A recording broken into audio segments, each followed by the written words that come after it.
G, dear teachers. So the focus of today's video is letter P, sound P.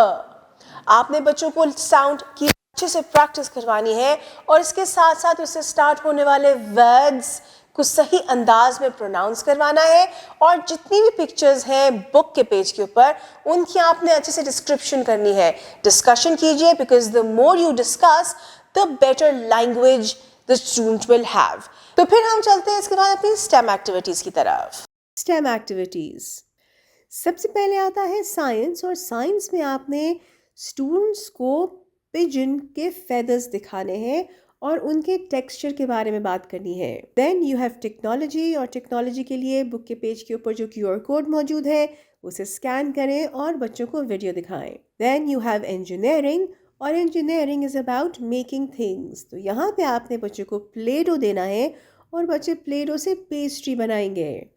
Last is about mathematics. जी, और यहाँ mathematics में हम कुछ different करेंगे. बच्चे पेज के ऊपर डिफरेंट पैटर्न्स ड्रॉ करेंगे. यस,